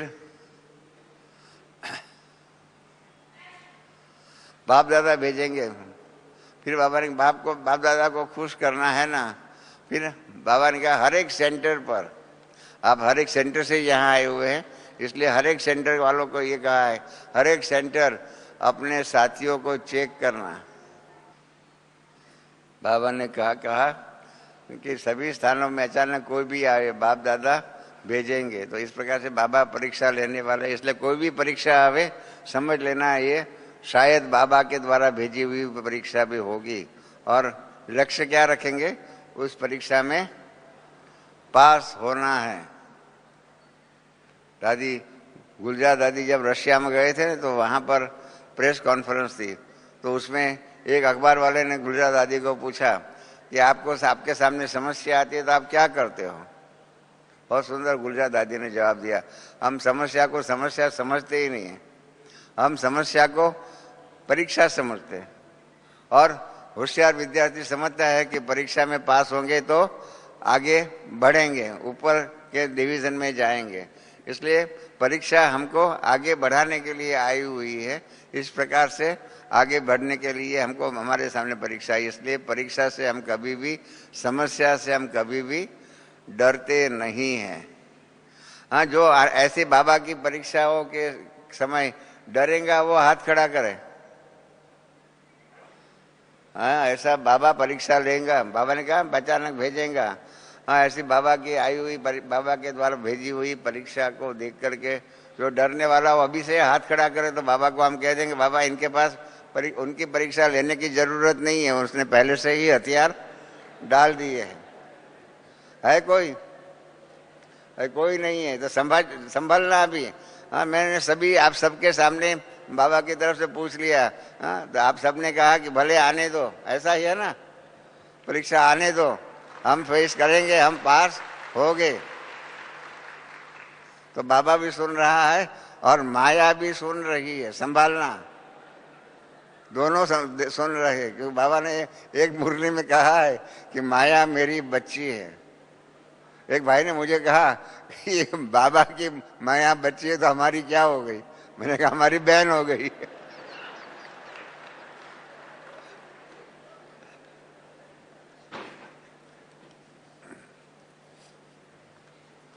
हमारे बाबा ने कहा अपने साथियों को चेक करना, कहना नहीं कुछ क्यों हुआ क्या हुआ, लेकिन अपनी शक्ल से ऐसे प्यार करना जो सामने वाला ऐसा अच्छा हो जाए, चुप हो जाए। इस प्रकार से हम क्या करते हैं, औरों की परीक्षा करते हैं, औरों को देखते रहते हैं। बाबा ने कहा है आप औरों को मत देखो, ऐसा नहीं करो। इसलिए क्या ऐसी सेवा करेंगे जो खुद खुश रहेंगे और औरों को आप समान बनाएंगे। और फिर बाबा ने फिर दोबारा कहा कोई भी अचानक कभी भी किसी भी सेंटर पर आए तो ऐसा अनुभव करे कि हम खुशी के स्थान पर आए हुए हैं। वो तो सेंटर की बात हुई। उसी प्रकार से क्या होगा, हम सब अपने घरों में रहने वाले हैं ना। हम बाबा ने तो सेंटर तक की बात की, हम क्या कि मैं आपको इसमें ऐड करता हूँ, हम सब के घरों में हम रहने वाले, हमारे घर में भी कोई ऐसी अचानक की बात हो जाए तो ऐसा ही समझना है कि बाबा के द्वारा भेजी हुई ये परीक्षाएं हैं। और इसलिए घर गृहस्थ में रहते हुए भी हमें 100% सफल होना ही है। ठीक है ना? सभी जो घर में रहने वाले यहाँ भाई बहन जो भी बैठे वो ऐसा ही समझते हैं ना। देखना, फिर बाबा ने कहा हाँ, तो अभी बाप दादा अचानक कोई को भी भेजेगा गुप्त, वो भेजेंगे, उसको कैसे भेजेंगे? गुप्त। देखेंगे क्या आप सभी बच्चे बड़े बाप के बच्चे बन करके उसको फेस करते हो। और फिर जो पास होंगे उसके लिए क्या कहेंगे? बाबा ने कहा है ऐसे बच्चों को देखकर बाबा खुश हो रहे हैं और दिल से बधाई दे रहे हैं। और क्या आशीर्वाद दे रहे हैं कि सदा खुश आबाद रहो। फिर बाबा ने क्या कि आजकल नए नए बहुत आए हुए, नए के लिए बात बाबा ने बताई। और नए को भी बाबा ने चैलेंज दिया कि समय से पहले आ गए, अच्छी बात है, कमाल करके दिखाना। फिर कुमारियाँ की बात थी, 150 कुमारियाँ आई हुई थी, उसकी बात थी। आज कुमारियों का शाम को 6:30 बजे फंक्शन है, आप सबको आने का निमंत्रण है। मैं भी आपको कुमारियों के तरफ से निमंत्रण दे देता हूँ। बहुत अच्छा कार्यक्रम करने वाले हैं। आपको लगेगा कि हमारा दैवी परिवार भी बहुत अच्छा कार्यक्रम करते हैं। और आज का भी ये मेरा क्लास पूरा हो जाएगा ना, इसके बाद एक भाई यहाँ आने वाला है, वो है डॉक्टर के.जी. राजू श्रीनिवास, अर्थात गज़ल सम्राट श्रीनिवास। वो आकर के एक गज़ल आपके सामने पेश करने वाला है। सब बैठे रहना। गज़ल की बहुत दुनिया में महिमा है, तो इसलिए गज़ल सम्राट आने वाला है, यहाँ पर बहुत करके आएगा। अभी उसका इंटरव्यू रिकॉर्ड हो रहा है। इसके लिए कहा, उसको बाबा ने हिम्मत दिया है, कभी घबराना नहीं, मेरा बाबा कहा और बाबा हाजिर हो जाए। परंतु एक कंडीशन है, मेरा बाबा दिल से कहना, पॉलिसी के लिए नहीं, प्रिंसिपल के लिए भी नहीं, दिल से कहना, जिगरी कहना, तो बाबा आ ही जाएगा। फिर 8:36 पर बाबा ने शुरू किया कि ये इस सीजन की लास्ट मीटिंग है, लेकिन दूसरी सीजन के लिए 2 कार्य, 2 जिम्मेदारियां दिया है। एक तो अपने अपने सेवा के स्थानों को सदा शुभ भावना शुभ कामना से निर्विघ्न बनाना। मैं उसमें ऐड कर रहा हूं, अपने अपने सेवा स्थान के साथ साथ अपने घर को भी सदा शुभ भावना शुभ कामना से सदा निर्विघ्न बनाना। ये हकीकत है ना। सिर्फ सेवा केंद्रों को निर्विघ्न बनाएंगे और अपने घर के अंदर रामायण महाभारत चलता रहे, वो ठीक है क्या? जो ऐसा समझता है सेवा केंद्रों को निर्विघ्न बनाएंगे और हमारे घर में रामायण और महाभारत रोज चलता रहे, वो हाथ खड़ा करे। कोई नहीं है। देखो कोई है? इसलिए हमारे घर में भी जैसे सेवा केंद्रों के ऊपर, हम तो घर में रहते हैं, सेवा के सेंटर पर 1-2 घंटे 4 घंटा जितना भी जाते होंगे, बाकी का हमारे घर में जहाँ हम रहते हैं वो घर, और जहाँ हमारा कार्य क्षेत्र जो है, जहाँ हम काम धंधा करते हैं, व्यापार करते हैं, जो भी करते हैं, वो सभी को निर्विघ्न बनाना है। और बाबा ने स्लोगन दिया, स्वयं निर्विघ्न रहना और सर्व को निर्विघ्न बनाना। तो बाबा ने मंजूर है, उसके लिए हाथ खड़ा करवाया। फिर बाबा ने आशीर्वाद दिया, बच्चों को दुआएं भी देते हैं और बच्चों को आशीर्वाद देते हैं कि अमर भव। वो अमर भव का आशीर्वाद किसको मिलेगा? जो इस प्रकार से अपने सेवा स्थान को, अपने घर बार आदि को, जो भी है उसको निर्विघ्न बनाएगा, शुभ कामना और शुभ भावना के आधार पर। फिर दूसरी सीजन के लिए दूसरी बात बताई। बाप दादा के यही संकल्प है कि हर एक बच्चा, ये दूसरी बात है, हर एक बच्चा अपनी कमजोरी को तो जानते ही है, जो विशेष कमजोरी है आप सब जानते हो, तो अपनी कमजोरी जानते हो, तो अभी अगली सीजन की शुरुआत से पहले अपनी कमजोरियां जो भी है उसको समाप्त करके आना। पहली बात, अपना सेवा स्थान, यहाँ घर में रहने का जो भी स्थान है उसको शुभ कामना शुभ भावना के आधार पर निर्विघ्न बनाना। और दूसरा, अपनी व्यक्तिगत जीवन में जो भी कमजोरियां है उस कमजोरियों के आधार पर उसको कमजोरियों को समाप्त करके आना। कमजोरी किस प्रकार की हो सकती है वो बाबा ने बताया। चाहे व्यर्थ संकल्प हो, चाहे क्रोध हो, छोटा छोटा क्रोध भी स्वयं को और स्थान को तंग कर देता है। मैंने कई बार बताया हुआ है कि क्रोध का संस्कार मैंने कैसे जीता, मैं आपको बताऊं। मेरा एक क्लाइंट था ना, मैं चार्टर्ड अकाउंटेंट हूँ, मैं एक क्लाइंट के पास गया था। मैं उसके मैनेजिंग डायरेक्टर को कहा कि आपके चीफ अकाउंटेंट ने ये थोड़ी सी गलती की हुई है। तो वो मैनेजिंग डायरेक्टर ने अपने चीफ अकाउंटेंट को बुलाया और उसके ऊपर बहुत क्रोध किया, उसको इतना क्रोध किया, इतना शर्मिंदा किया। मुझे भी लगा कि इतनी छोटी बात के लिए मैनेजिंग डायरेक्टर जो है अपने चीफ अकाउंटेंट के ऊपर इतना गुस्सा क्यों करता है। तो जब समाप्त हुआ तो फिर मैं वो चीफ अकाउंटेंट जहाँ बैठा था मैं वहाँ गया, तो मैंने उनको कहा, भाई साहब सॉरी, मेरे कारण आपके मैनेजिंग डायरेक्टर ने आपके ऊपर क्रोध किया। तो उसने कहा कि रमेश भाई कुछ नहीं है, मुझे वो कितना भी क्रोध करे इसके मेरे पर कोई प्रभाव नहीं पड़ता है, वो कितना भी क्रोध करे मेरे ऊपर प्रभाव नहीं पड़ता। मैंने कहा ये तो इसके पास बहुत अच्छी युक्ति है। मैंने कहा बताओ मेरे को युक्ति, मैं भी ये युक्ति सीखो। तो कहा मैंने नक्की किया है, कुत्ता तो भौंकता ही रहता है, कुत्ता तो भौंकता ही रहता है, इसलिए वो भौंकने दो, मुझे क्या पड़ी है। तब मैंने नक्की किया कि अगर मैं किसी के ऊपर क्रोध करूं तो सामने वाला मेरे को क्या कहेगा कि ये कुत्ता भौंकता ही रहता है। आज से आप लोग नक्की करना, आप क्रोध करेंगे तो क्या लोग समझेंगे, ये कुत्ता भौंकता ही रहता है। अपने आप को कुत्ते का टाइटल और टाइटल के साथ साथ भौंकने का टाइटल मंजूर, जिसको हो हाथ खड़ा करे। तो इसलिए याद रहे, आज से क्रोध, जो बाबा ने भी कहा छोटा बड़ा क्रोध तो समाज खुद को और सबको तंग करता है। तो जो भी सभी बातें जो है उसको समाप्त करके आना है। 2 बातों का होमवर्क दिया है। और याद रहे, बाबा बाप भी है, शिक्षक भी है और सद्गुरु भी है। शिक्षक के रूप में होमवर्क देता है। आप में यहाँ से कोई ऐसे बैठे हैं जो स्कूलों के अंदर शिक्षक हो? कोई स्कूलों के अंदर शिक्षक हो, ऐसा कोई बैठा है? हाँ, एक भाई है, 2 दूसरा भाई है, 2 है। दुनिया में क्या होता है, शिक्षक, मैं भी प्रोफेसर रहा हुआ हूँ, 8 साल रहा 2 कॉलेजों में। तो हमने देखा है कि शिक्षक होमवर्क देता है, नहीं करके आते हैं तो शिक्षक क्या करता है? आप क्या करते हो? पनिशमेंट करते हो ना? करते हो कि नहीं? जो भी 2 भाइयों ने हाथ खड़ा किया ना, नहीं करते हो? आजकल नहीं कर सकते। पनिशमेंट तो दुनिया में पहले तो करते थे, आजकल वो कानून बदली हो गया है, तो पनिशमेंट हो सकती है। तो उसके आधार पर बाबा भी टीचर है। टीचर की नहीं मानने के कारण, होमवर्क नहीं करके आने के कारण क्या होगा वो आप समझ जाओ।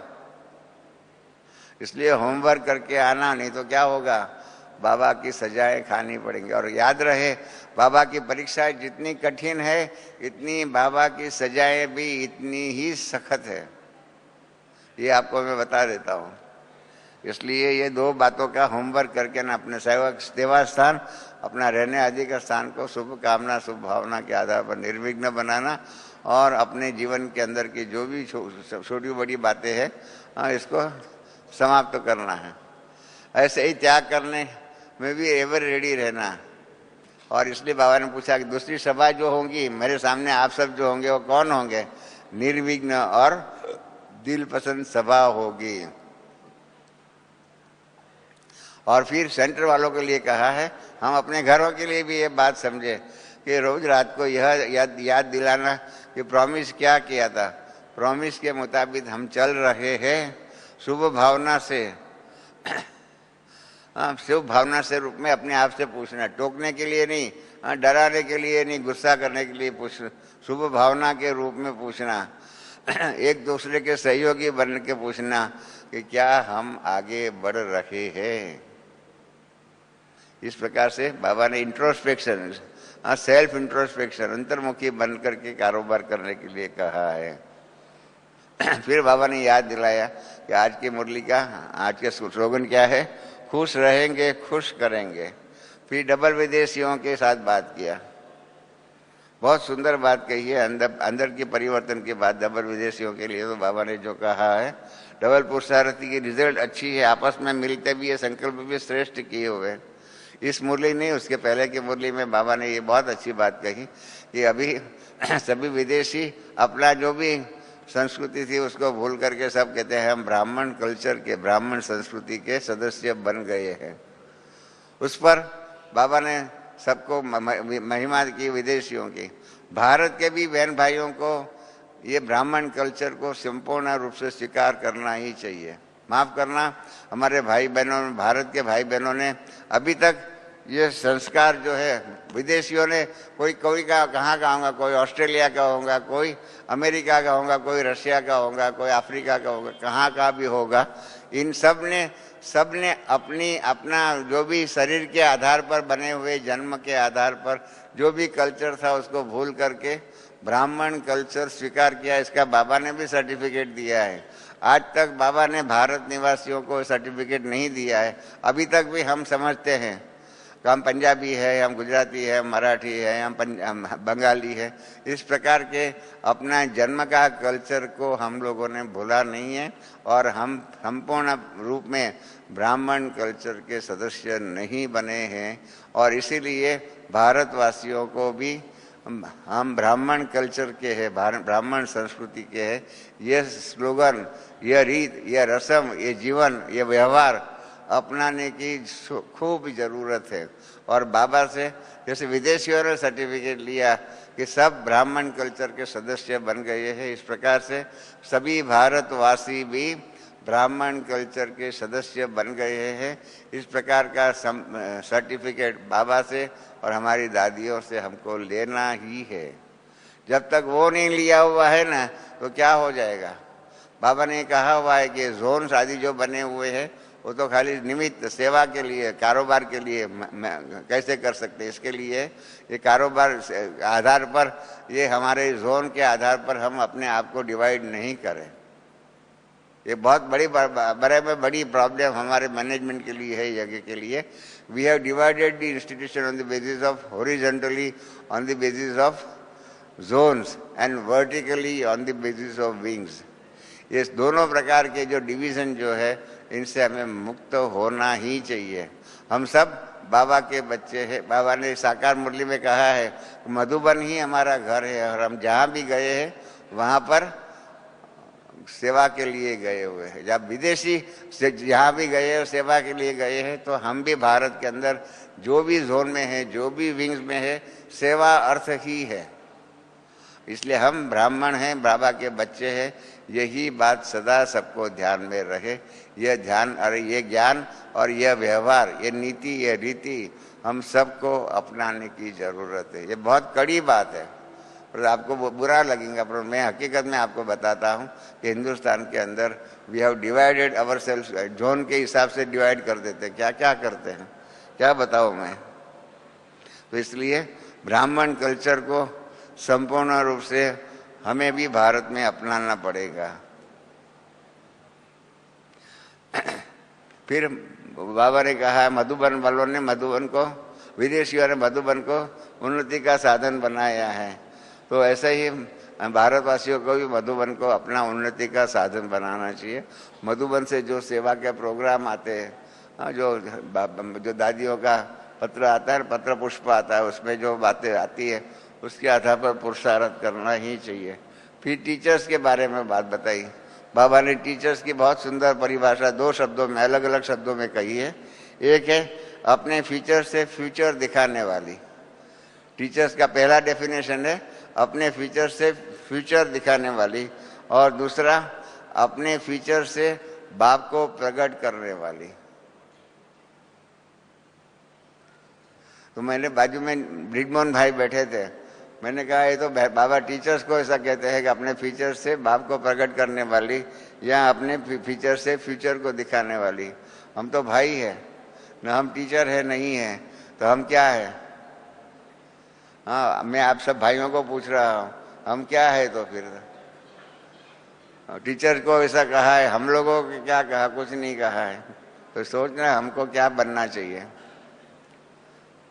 और टीचर्स तो एक सेंटर पर मैं गया, 21 दिन की बहन थी, 21 दिन की, वो टीचर बन करके बैठी थी, क्लास करा रही थी, 21 दिन की। और हमारे भाई कई ऐसे हैं, वो 21 साल से क्लास में आते होंगे, तो टीचर बन करके संदल पर बैठने का चांस नहीं मिलता होगा। ऐसे भी कई भाई होंगे। तो देखो भाइयों के बेचारों की क्या हालत है।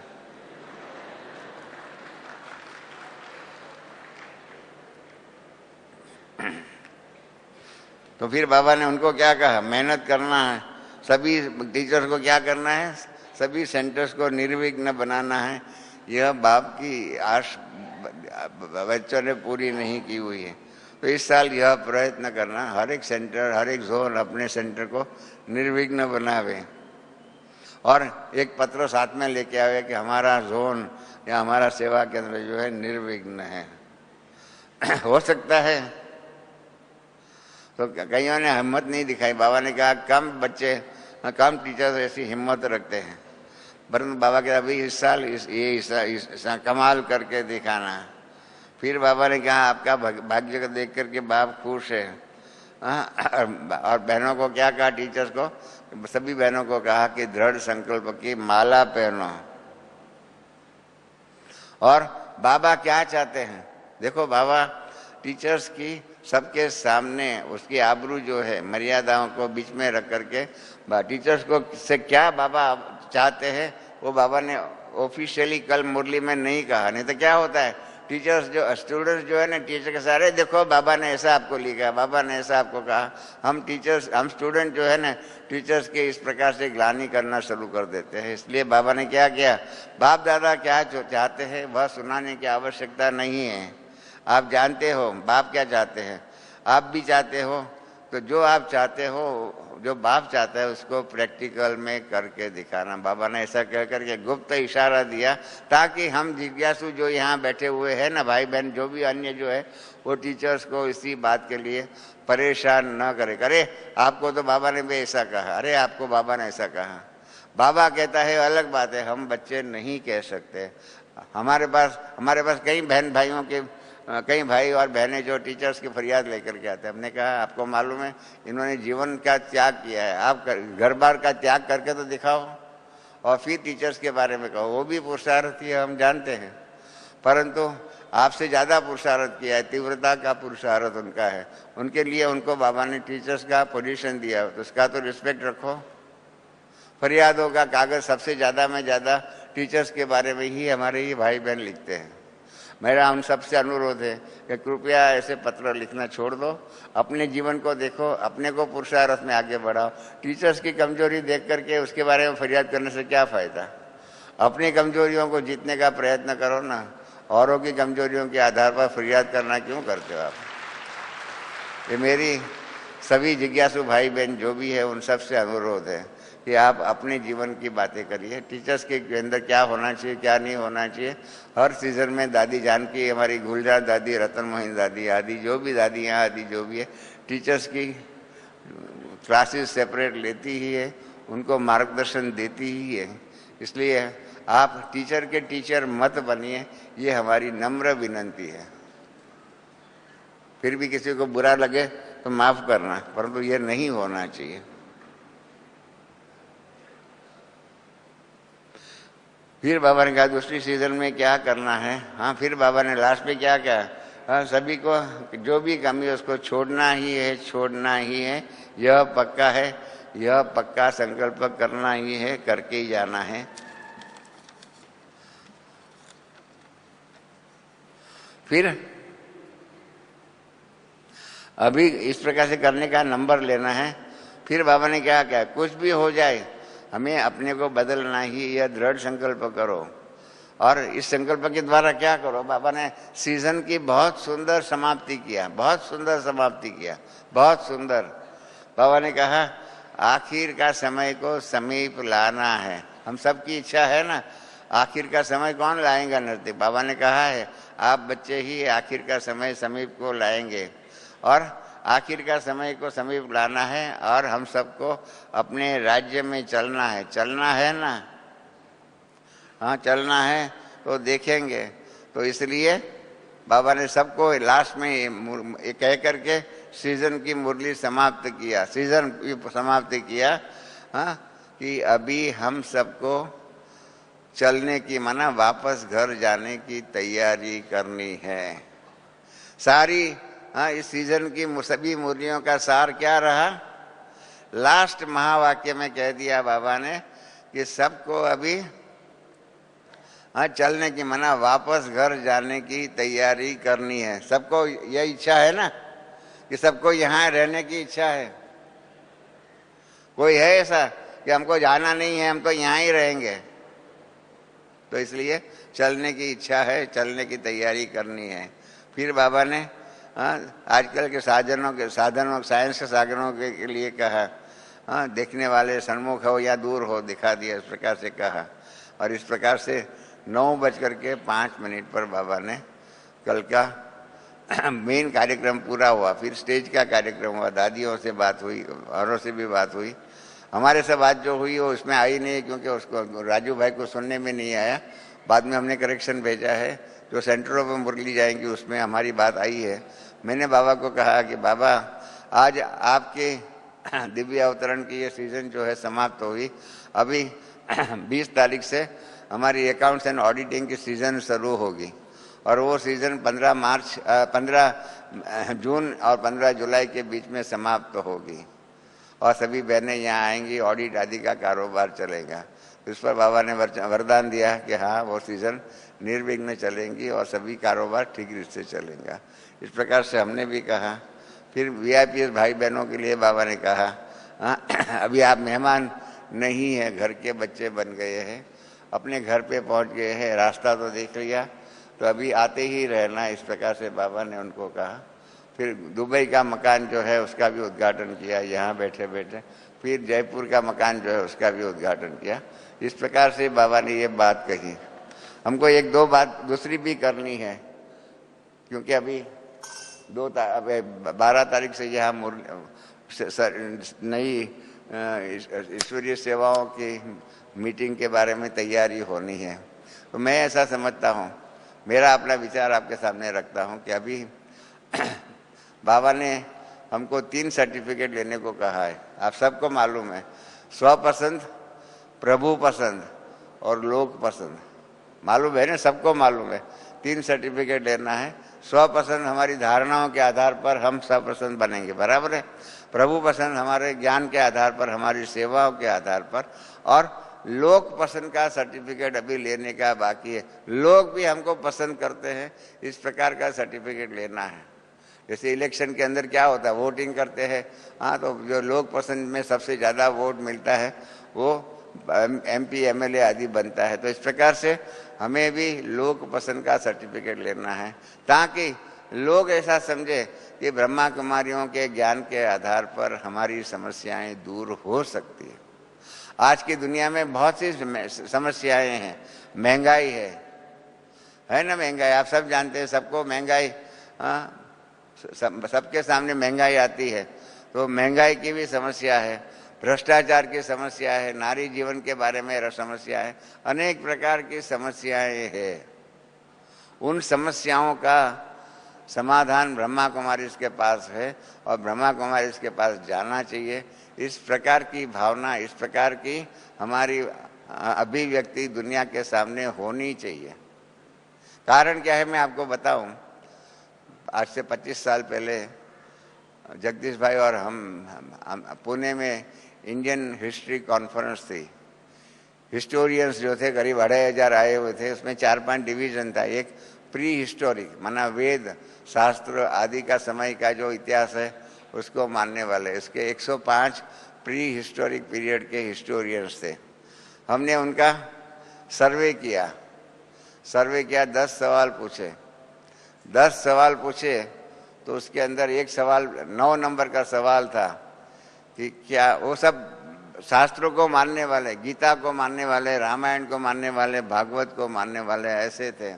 इनको हमने सवाल पूछा था, जगदीश भाई और हमने बना करके। उसमें पूछा कि क्या गीता में वर्णित, आप ध्यान से सुनिए, गीता में वर्णित स्वर्ग सत्य है या कल्पना है।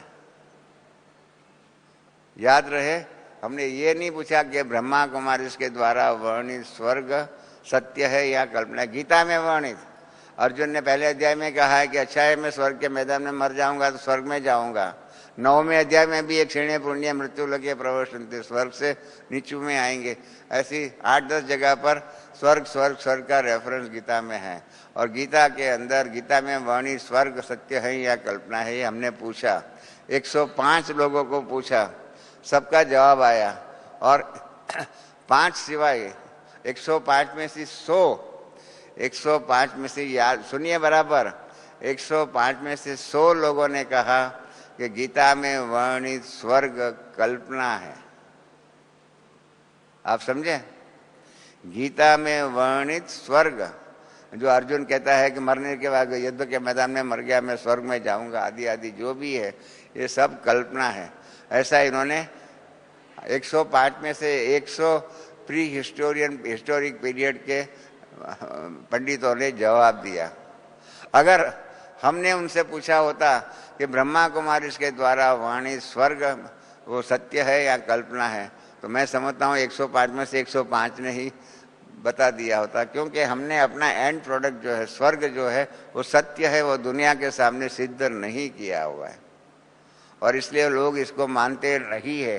तो इसलिए लोग पसंद बन करके हमारा जो अंतिम सत्य है, स्वर्ग है, परम धाम है, इन सब बातें जो हमारा ज्ञान जो इसको दुनिया के सामने सिद्ध करना ही चाहिए। और लोग हमारी इन बातों को माने और कहे कि नहीं, पवित्रता की शक्ति के द्वारा ये हो सकता है, नारी शक्ति के उत्थान के द्वारा ये हो सकता है। ऐसी ऐसी बातें दुनिया वालों को सिखानी चाहिए और दुनिया वाले माने। एक जमाना था कि हमारे दैवी परिवार के भाई जो थे वो दुनिया की बातों के ऊपर टाइम्स ऑफ इंडिया आदि में आर्टिकल लिखते थे। कानपुर का हमारा एक भाई था, बहुत मीठा भाई था, बहुत अच्छे भाई था, त्रिलोकचंद भाई, बड़े वकील भी था। उन्होंने और वो इकोनॉमिस्ट भी था, अर्थशास्त्री भी था। इन्होंने कई आर्टिकल्स लिखे हुए थे जो times of India, Hindustan times आदि आदि अच्छे अच्छे बड़े अखबारों में आता था। और उस जमाने में श्यामा प्रसाद मुखर्जी फाइनेंस मिनिस्टर थे, श्यामा प्रसाद मुखर्जी। तो उन्होंने 3-4 बार त्रिलोकचंद भाई से पूछा था कि इसके बारे में आप क्या कहना चाहते हो, इसके बारे में आप क्या कहना चाहते हो। इस प्रकार से आर्थिक व्यवस्था के बारे में भारत का वित्त मंत्री उस जमाने का श्यामा प्रसाद मुखर्जी त्रिलोकचंद भाई को पूछता था कि इसके ऊपर आप ब्रह्मा कुमार कुमारियों की क्या राय है। इस प्रकार का भूतकाल था। वर्तमान में कोई भी हमसे नहीं पूछता, ये हकीकत है। ऐसे ही भारत सरकार ने लाइफ इम्प्रिजनमेंट, आजीवन कैद जो होती है वो कितने साल की होनी चाहिए, उसके ऊपर केसी पंत करके एक केंद्र सरकार का मिनिस्टर था, उसकी कमेटी बनाई थी उसकी चेयरमैनशिप में। तो उसके अंदर ये प्रश्न था कि आजीवन कैद कितने साल का होना चाहिए। तो हमारे जगदीश भाई ने एक आर्टिकल लिखा था कि हमारे शरीर के जितने भी स्नायु है, जितने भी जो भी है, चाहे आँख है, कान है, बाल है, जो भी है, वो 12 साल में सब बदली हो जाता है। नया शरीर हर 12 साल के बाद हमको मिलता है, पर हम जानते नहीं है, समझते नहीं है ये हमारा नया शरीर है। और इसलिए जगदीश भाई ने लिखा था कि आजीवन जन्म कैद जो है 12 साल से ज़्यादा नहीं होनी चाहिए। तो खास केसी पंत ने भारत सरकार की ओर से जगदीश भाई को लिखा था कि आपके हिसाब से आजीवन कैद 12 साल की होनी चाहिए, उससे ज़्यादा नहीं होनी चाहिए, वो कैसे होना चाहिए। इस प्रकार से इन्होंने भारत सरकार की तरफ से हमें पूछा था। इस प्रकार से अभी ऐसे हमारा इमेज आपको बढ़ाना है कि आज की भारत के सरकार के सामने, दुनिया के सामने जो भी समस्याएं हैं, उस समस्याओं को ब्रह्मा कुमार कुमारियाँ अपने राय के आधार पर, परमात्म ज्ञान के आधार पर सहज उत्तर दे सकती है, सहज मार्ग दिखा सकती है। इस प्रकार का लोक पसंद का कारोबार, और लोग हमको कहे कि इसके बारे में आपकी क्या राय है, इसके बारे में आपकी क्या राय है, ऐसा पूछे। इस प्रकार की ईश्वरीय सेवा अभी अंतिम चरण की ये सेवा है, क्योंकि अंतिम चरण की ये सेवा करेंगे तब लोग कहेंगे हाँ कि ब्रह्मा कुमारियाँ ही अच्छी है और ब्रह्मा कुमारियों के ही हाथ में विश्व का राज्य कारोबार देना चाहिए। इस प्रकार का ट्रांसफर ऑफ पावर, हाँ, कलयुग से सतयुग की दुनिया का अंत में होने वाला है, उसकी नींव, इसका फाउंडेशन अभी हमको जरूर डालना चाहिए। तो इसके लिए लोग पसंद बनना चाहिए। उसके लिए कल बाबा ने भी कहा साइंस के साधनों के द्वारा हम भी चाहते हैं, हम भी कहते हैं कि हमारे संग्रहालय जो भी है, म्यूजियम आदि जो भी है, वो पुराने ज़माने का है, पुरानी कला के आधार पर है। हम उसको नया तरीका से करें। 4-5 साल पहले जर्मनी का एक भाई होलोग्राम के द्वारा ब्रह्मा बाबा के चित्र बना करके आया था। तो मुझे मिला था और मैं अव्यक्त बाप दादा के पास उसको लेके गया था, बाबा को दिखाया। तो बाबा ने मुझे कहा कि बच्चे, ये होलोग्राम के चित्र जैसे ब्रह्मा बाबा का बना है, ऐसे बाबा के ईश्वरीय सेवा के नए चित्र इस ढंग से होलोग्राम आदि के द्वारा बनने चाहिए। तब से हम चाहते थे कि हम होलोग्राम आदि के द्वारा नए तरीके से, अभी तो फ्लैट चित्र बनते हैं, नए तरीके से चित्र बनने चाहिए।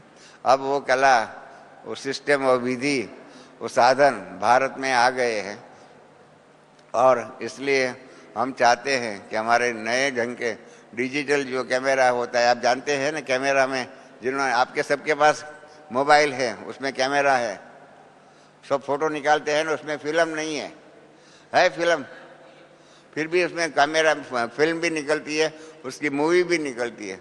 अर्थात नए जमाने का डिजिटल कैमरा है आपके पास। इस प्रकार से नए जमाने के डिजिटल चित्रों के आधार पर कारोबार हो सकता है, होलोग्राम के चित्रों के आधार पर कारोबार हो सकता है।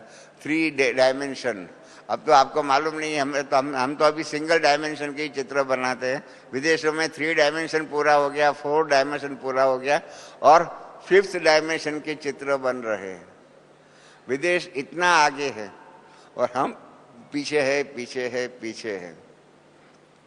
4-5 साल पहले हमने शांति पीस की किताब छपवाई थी, बहुत अच्छे ढंग से अच्छे कागज पर छपवाई थी। और जब जयंती बहन को दिया तो जयंती बहन ने हमको कहा, क्या रमेश भाई ये लंदन में छपाई है या अमेरिका में छपाई, कहाँ छपाई? तो हमने कहा वो तो भारत में छपी है। तो जयंती बहन ने आश्चर्य प्रकट किया कि क्या भारत में ऐसी चीज, अच्छी चीज छप सकती है? हम विदेश में गए थे, तब विदेश में भी कई लोग पूछते थे आपके यहाँ ट्रेन है, आपके यहाँ मोटर है, ये सारी ऐसे पूछते थे जैसे कि भारत पिछड़ा हुआ 18वीं सदी में रहता है, ऐसा भारत समझते थे।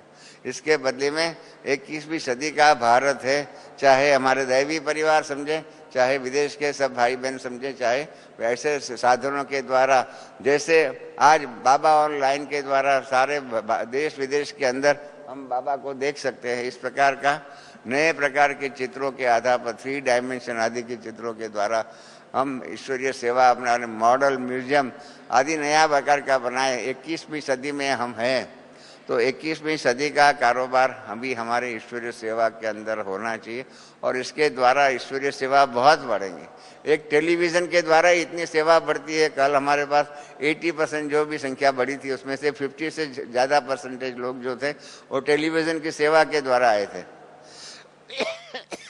तो इसलिए टेलीविज़न की सेवा के द्वारा इससे संख्या बढ़ सकती है। तो 21वीं सदी के अन्य साधनों के द्वारा सेवा करें। तो सेवा दिन क्या कहते, दिन दुगुना चार, रात को 4 गुना, इस प्रकार से सेवा हो सकती है, संख्या बहुत बढ़ सकती है। और हम समय को, कल बाबा ने जैसे कहा, समय को नज़दीक लाने का प्रयत्न करना है। हम बच्चे ही कर सकते हैं।